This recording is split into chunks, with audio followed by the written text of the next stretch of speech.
বন্ধুরা, আজকের গল্পটা অন্যরকম হতে শুরু করেছে, তাই পুরো গল্পটি শোনার অনুরোধ রইল। তুমি চুপ করে শুয়ে থাকো, এই বলে শ্বশুর মলম এনে মালিশ করে দিচ্ছিল। আমি তখনও গামছা পরে আছি। এরপর শ্বশুর একটা ভ্যাসলিনের কৌটো নিয়ে আসলো। আমি ইস্তত্ত করার ভান করে বললাম, ইস, এ কি হলো?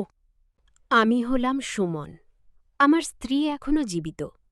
আমার একমাত্র ছেলে ফরহাদ বর্তমানে ইতালিতে কাজ করে। আমার ছেলের বিয়ে দিয়েছে 1 বছর হয়েছে। বৌমার নাম নীনা, বয়স 23 বছর। ছেলের সাথে বেশি দিন সংসার করতে পারেনি, কারণ বিয়ের 3 মাস পর ছেলের ভিসা হয় আর ইতালিতে পাড়ি জমায়। বৌমা আমাদের সাথেই থাকে। আমরা মিরপুর এলাকায় থাকি, 3 রুমের ফ্ল্যাট নিয়ে। বৌমা সবসময় বাড়িতে থাকলে শাড়ি না হলে ঢিলে টি-শার্ট আর পাজামা পরে থাকে। এই বয়সেও আমি বেশ যুবক ধরনের, তবে আমার স্ত্রী অনেকটাই দুর্বল হয়ে গেছে, যে কারণে এখন আর আগের মতো কিছুই পারে না। এদিকে আমি কোথাও কি যে কিছু করব তার লোকলজ্জার ভয়ে আর হয়ে উঠছে না। মাঝে মাঝে সিনেমা দেখে নিজেকে সান্ত্বনা দিই। সময়ের সাথে সাথে বৌমার প্রতি কেমন যেন একটা টান অনুভব করতে থাকি। গোসলের সময় প্রায় দিনেই নীনা বৌমাকে কল্পনা করি। মাঝে মাঝে খেয়াল করতাম নীনা লম্বায় 5 ফুট 3 ইঞ্চির মতো। গরমকালে ঢিলে ঢালা জামাকাপড় পরে। নীনা মোটামুটি ফর্সা। আমার স্ত্রীর আড়ালে আমি একটু একটু করে বৌমার কাছে যাওয়ার চেষ্টা করতাম, কিন্তু বৌমা তেমন আগ্রহ দেখাচ্ছিল না। একদিন আমি আর আমার স্ত্রী বাইরে গিয়েছিলাম। বাড়ির নিচে এসে স্ত্রীকে বললাম, তুমি নিচে থাকো, আমি বাজারের ব্যাগটা তুলে দিয়ে আসছি। বলে আমি তাড়াতাড়ি বাজার নিয়ে উপরে উঠলাম।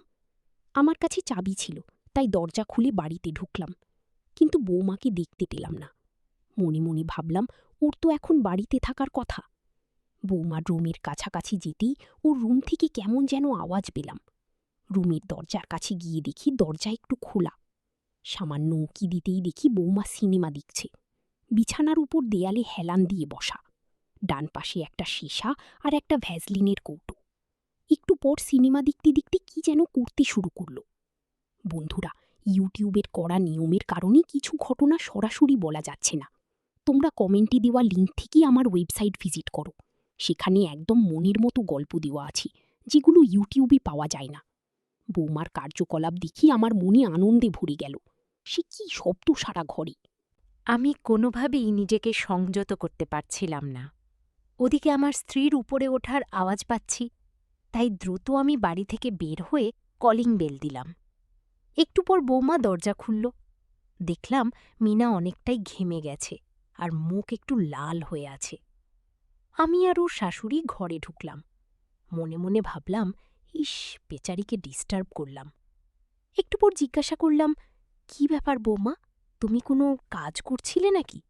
বৌমা বলল, না বাবা, আসলে একটু গরম পড়েছে তো। আমি বললাম, তাই? কোনো সাহায্য লাগলে আমাকে বলো, আমি সব সময় আছি তোমার পাশে। কি এই বলে আমার ঘরে চলে গেলাম। ওরা দুজন রান্নাঘরের দিকে গেল। আমার তো মনে এখন অনেক আনন্দ হচ্ছে। কিভাবে কি করব তাই চিন্তা করছিলাম। পরের দিন সকালে উঠলাম।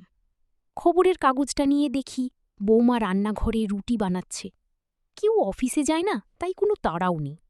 আজকে বৌমা একটা গেরুয়া কালো স্লিভলেস ব্লাউজ পরেছে, সাথে কালো রঙের শাড়ি। আমি রান্নাঘরে গেলাম, চোখ ছোট করে, যেন ও মনে করে যে চশমা না থাকায় আমি দেখতে পাচ্ছি না। রান্নাঘরে ঢুকি নীনা লিজার সাথে ধাক্কা লাগালাম। ও হচকিয়ে পিছে তাকালো। আমি বললাম, রোকসানা, কি করছো তুমি? বৌমা কোনোমতে ঘুরে বলল, বাবা, আমি নীনা, এই তো রুটি বানাই, মা এখনো ঘুমাচ্ছেন। আমি বললাম, ও আচ্ছা, আমি ভাবলাম তোমার শাশুড়ি। আমার চশমাটা কোথায় আছে, একটু এনে দাও তো বৌমা গো। বৌমা বলল, চশমা তো আপনার গলায় ঝুলানো বাবাগো। আমি বললাম, হায়রে, কি দেখেছি! আর আমি সব জায়গায় খুঁজছি কুচশমাটা পরে। রান্নাঘর থেকে লিভিং রুমে টিভি ছেড়ে দিলাম, আর বৌমার কথা ভাবছি। নিজের মধ্যে কেমন যেন অনুভূতি কাজ করছিল। গোসল করার সময় বৌমার কথা কল্পনা করি কিছু স্যাম্পেল ফেললাম। গোসল ছেড়ে বের হয়ে একটা পরিকল্পনা মাথায় এলো। আমি বের হয়েই লিভিং রুমে সোফাতে বসলাম।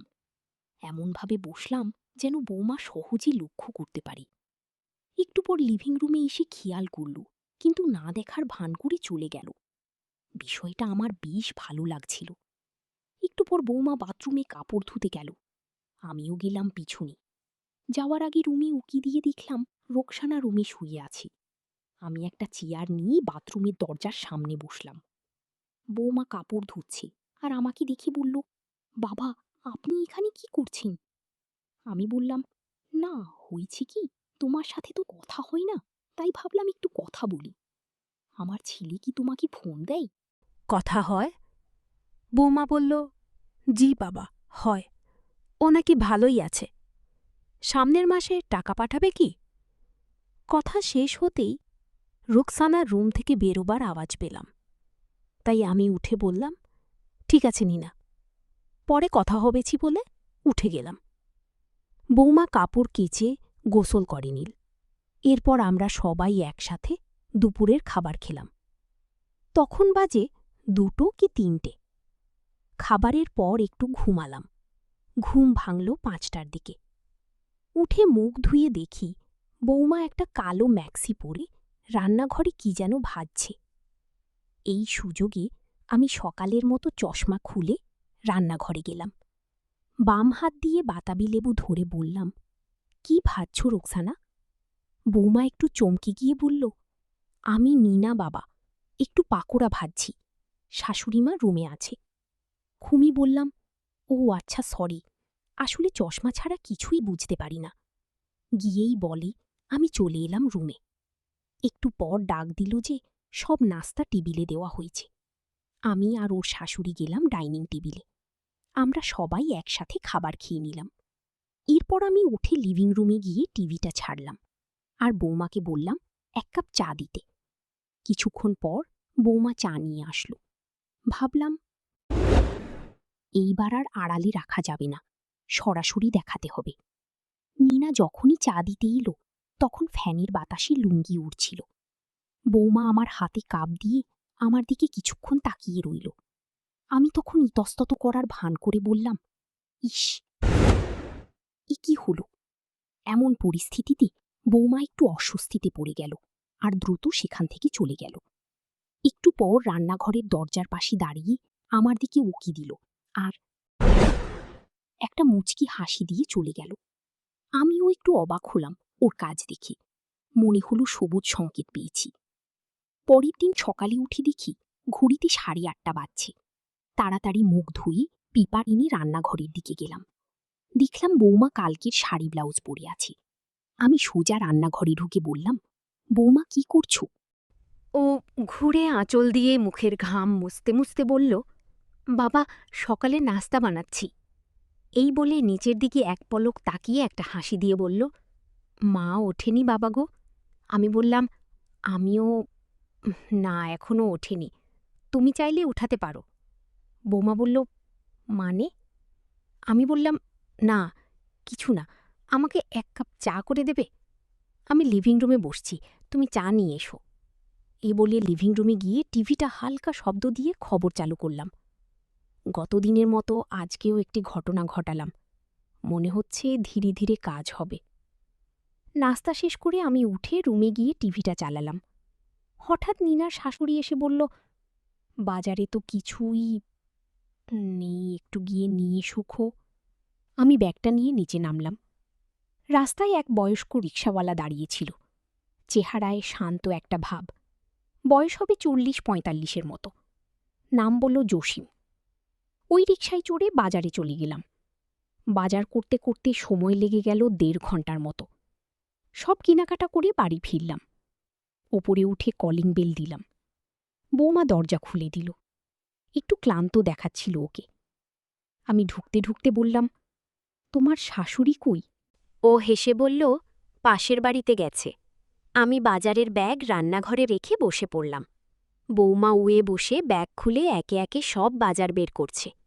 আমি চুপচাপ মিউজিক তাকিয়ে দেখছিলাম। এমন সময় গাছের ডাবের দিকে খেয়াল করলাম। দারুণ সুস্বাদু হবে। বৌমা বলল, বাবা আপনি বসেন, আমি পানি এনে দিচ্ছি। আমি মৃদু হেসে বললাম, এখন খাবো না। বৌমা ঘিও কিছু না বলে নিচু হয়ে আবার বাজার গোছাতে লাগল। আমি নীরব হয়ে শুধু তাকিয়েছিলাম। ঠিক তখনই বাইরে থেকে দরজায় শব্দ হল। রোকসানা ফিরেছে।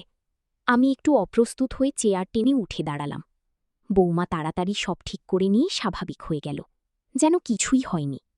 রোকসানা এসে বলল, আজকেও বান্ধবীদের বাড়িতে ঘুরতে যাবে। আমি ভাবলাম, আরে ব্যাস, মিউজিক, এই তো নিখুঁত সুযোগ। দুপুরের দিকে রোকসানা বেরোল। আমি লিভিং রুমে বসে টিভি দেখছি। ওদিকে বৌমা বলল, আমি বাথরুমে গোসল করতে যাচ্ছি। খুব গোসল করতে করতে পা স্লিপ করে আমি পড়ে গেলাম। আমার পায়ে অল্প একটু ব্যথা লাগল। ব্যথাটা খুব একটা বেশি ছিল না। আমার পড়ে যাওয়ার শব্দে আমার শ্বশুর ছুটে বাথরুমের কাছে এসে বললেন, সব ঠিক আছে তো বৌমা? আমি বললাম, না বাবা, আমি পা স্লিপ করে পড়ে গিয়েছি। মিউজিক, ব্যথায় উঠতে পারছিলাম না। গিয়ে এদিকে জামাকাপড় হ্যাঙ্গারে রাখা। কোনো রকমে গামছা জড়িয়ে দরজা খুললাম। শ্বশুর দেখলেন যে আমি বাথরুমে চিত হয়ে পড়ে আছি। উনি তাড়াতাড়ি এসে আমাকে তুলে আস্তে আস্তে আমার ঘরে নিয়ে গেলেন। যাওয়ার সময় লক্ষ্য করছিলাম গামছা অগোছালো হয়ে আছে, আর শ্বশুর বারবার চোখে আমার দিকে তাকাচ্ছে। ঘরে নিয়ে যাওয়ার পর জিজ্ঞেস করলেন কোথায় ব্যথা লেগেছে। আমি বললাম, আমার খুব একটা লাগেনি, আর আমি এখন ঠিক আছি। উনি আবার জিজ্ঞেস করলেন।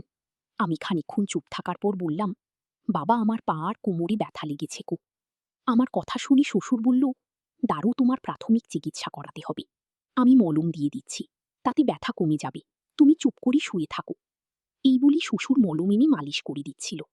আমি তখনও গামছা পরে আছি। শ্বশুর আস্তে আস্তে চিকিৎসা শুরু করল। আমি শুধু বলছিলাম, ইস, ব্যথা লাগছে, আস্তে, মিউজিক, চিকিৎসা করুন বাবা গো। এরপর শ্বশুর একটা ভ্যাসলিনের কৌটো নিয়ে আসলো। তারপর আবার চিকিৎসা শুরু করল। ঘণ্টাখানিক পর আমার একটু সুস্থ লাগছিল। শ্বশুর বলল, আমার ছেলে বাড়িতে থাকলে তোমার এত কষ্ট হতো না, তবে আমার ছেলের পরিবর্তে আমি তোমার কষ্ট দূর করে দিচ্ছি। কিছুক্ষণ পর শ্বশুর আমাকে আশীর্বাদ করলেন, আর সবশেষে প্রসাদ দিলেন। আমি বললাম, আপনার তুলনা হয় না শ্বশুর আব্বা। আপনি আর একটা কাজ করে দিন, ওই আলমারি থেকে আমাকে একটা ম্যাক্সি নামিয়ে দিন। সেই কখন থেকে গামছা পরে আছি কি। শ্বশুর একটা ম্যাক্সি দিয়ে নিজের ঘরে চলে গেল, আর আমি ফ্রেশ হয়ে বিশ্রাম নিলাম। সন্ধ্যার আগে শাশুড়ি মা এলো। আমার রুমে এসে বলল, তোমার জামাই, মানে আমার ছেলে, কিছু টাকা আর একটা ফোন পাঠাইছি বাড্ডায় এক লিপির কাছে, তুমি গিয়ে নিয়ে এসো। আমি অবাক হয়ে বললাম, একটু পরে তো সন্ধ্যা গেলেই যাবে। এমন সময় শ্বশুর আমার ঘরে এসে বলল, আমি যাবো ওর সাথে, তাহলে তো সমস্যা হবে না। আগের কথাটা শুনে মুখে হাসি দিলাম। আবার মনে হলো গিয়ে পিছনে ফিরে পাচ্ছি। আমি একটু তাড়াতাড়ি দিয়ে ফিরে গেছিলাম। সাদা হাতা কাটা ব্লাউজ, গোলাপি শাড়ি, চুল বাঁধা। আমি আর শ্বশুর নিচে এসে দেখি জসিম বাবা রিক্সা নিয়ে দাঁড়িয়ে আছে। ওদিকে আকাশটাও যেমন নির্মল করছে। বৃষ্টি আমার আগে আমরা বেরিয়ে পড়তাম। বাপ্পাই হোয়াটসঅ্যাপে বেশিক্ষণ লাগলো না। কেউ দেখলে ঝামেলায় পড়ে যাব। শ্বশুর বলল, কেউ দেখবে না বৌমা। তাছাড়া রিকশার পর্দার কারণে কিছুই বোঝা যাবে না। তুমি শুধু ওই দিকে মনোযোগ দাও। একটু পর বৃষ্টি আরও বেড়ে গেল, তাই জসিম কাকা রিকশা একপাশে রেখে একটা দোকানে আশ্রয় নিল। এদিকে আমি আর শ্বশুর রিকশার মধ্যে বসে আছি। প্রায় আধা ঘণ্টার মতো শ্বশুর গল্প করলেন, কিন্তু রিকশার মধ্যে খুব একটা সুবিধা পেলাম না। বৃষ্টি সামান্য কমানোর পর আমরা বাড়িতে চলে এলাম। বৃষ্টির কারণে জামাকাপড় কিছুটা ভিজে গেছে। আমি দ্রুত বাথরুমে ঢুকে সব চেঞ্জ করে নিলাম। এরপর ব্লাউজ আর পেটিকোট ভালো করে বারান্দায় শুকাতে দিলাম। রাতে খাবার খাওয়ার সময় শাশুড়িমা বলল, পরশুদিন আমার ভাইয়ের ছেলের বিয়ে ঠিক হয়েছে, সেখানে দাওয়াত খেতে যেতে হবে। অনেক দূরের পথ, সেই কক্সবাজার, তাই আজকে থেকে লেগেজ গোছানো শুরু করে দাও। ওহ, শাশুড়ির কথা শুনে মনটা আনন্দে ভরে গেল। এই সুযোগ কাজে লাগাতে হবে। দেখতে দেখতে যাওয়ার দিন চলে এলো। আমরা রেডি হয়ে বেরিয়ে পড়লাম কমলাপুর স্টেশন যাওয়ার উদ্দেশ্যে। দীর্ঘ ৯ ঘণ্টা যাত্রা করে আমরা বিয়েবাড়িতে চলে এলাম। বিয়েবাড়িতে পৌঁছে দেখি আমার জামাকাপড় ছাড়ার জায়গা নেই, কারণ আরও কিছু আত্মীয় এসে পড়েছে। আমি শাশুড়িকে বিষয়টা বললাম। তখন শাশুড়ি বলল, আমি তো ভুলেই গেছি যে আমার ছোট ভাইয়ের ফ্ল্যাটের নিচতলায় আরও একটা ফ্ল্যাট খালি পড়ে আছে, আর তাতেও ঢালা বিছানা পাতা আছে। তুমি সেখানে গিয়ে ফ্রেশ হয়ে নাও। আমি তাড়াতাড়ি সেখানে চলে গেলাম। গিয়ে দেখি ফ্ল্যাটটা 2 বেডরুম ফ্ল্যাট, আর ফ্ল্যাটের সঙ্গে একটা ছোট্ট বারান্দা আছে। বড় শোবার ঘরের সঙ্গে একটা সুন্দর টবওয়ালা বাথরুম অ্যাটাচ করা আছে। বাথরুমে গিজার লাগানো থাকায় গরম জল পাওয়া যাবে দেখে আমি খুশি হলাম। আমি ব্যাগটা রেখে বাথরুমে গেলাম আর ফ্রেশ হয়ে স্নান ছেড়ে নিলাম। মিউজিক। এমন সময় দেখলাম শ্বশুর চলে এসেছে। আমি শুধু একটা গামছা জড়িয়েছিলাম। মিউজিক। শ্বশুর বলল, আরে বৌমা, তুমি এখানে? আমি বললাম, আসলে সারা পথ যাত্রা করে অনেক ক্লান্ত লাগছিল, তাই স্নান করে নিলাম। কি শ্বশুর বলল, তুমি এদিকে এসো, তেল মালিশ করে দিচ্ছি, তাহলে দেখবে ভালো লাগবে। আমি বললাম, হ্যাঁ বাবা, তাই করুন। কি শ্বশুর বলল, আগে এখানে উবু হয়ে বসো, আমি তেল নিয়ে আসি। খুব কিছুক্ষণ পর শ্বশুর আমার সেবা করতে শুরু করল। ফ্ল্যাট নিস্তব্ধ থাকায় কেমন যেন হাততালির শব্দ শোনা যাচ্ছে। শ্বশুর বলল, একটু অপেক্ষা করো, আমি টিভিতে গান ছেড়ে দিচ্ছি, তাহলে শব্দ বোঝা যাবে না। ঘণ্টাখানেক আশীর্বাদের পর শ্বশুর আমাকে প্রসাদ খেতে দিলেন আর বললেন, তোমার মঙ্গল হোক। গিয়ে বিয়েবাড়ির শুরুটা বেশ ভালোই হল। শ্বশুর বলল, যতদিন না আমার ছেলে বাড়িতে আসছে ততদিন যে কোনো কিছু লাগলে আমাকে জানাবে, আমি সেবা নিয়ে তোমার যত্ন করব। খুব। আমি বললাম, আপনি এখন আমার শেষ ভরসা। আজ এ পর্যন্তই। আর হ্যাঁ বন্ধুরা, আগামীকাল আবারও ফিরছি তোমাদের মাঝে নতুন গল্প নিয়ে। ততক্ষণে সবাই তোমরা ভালো থাকবে, নিজের স্বাস্থ্যের যত্ন নেবে, তোমার পরিবারের Music. খেয়াল রাখবে। আল্লাহ হাফিজ।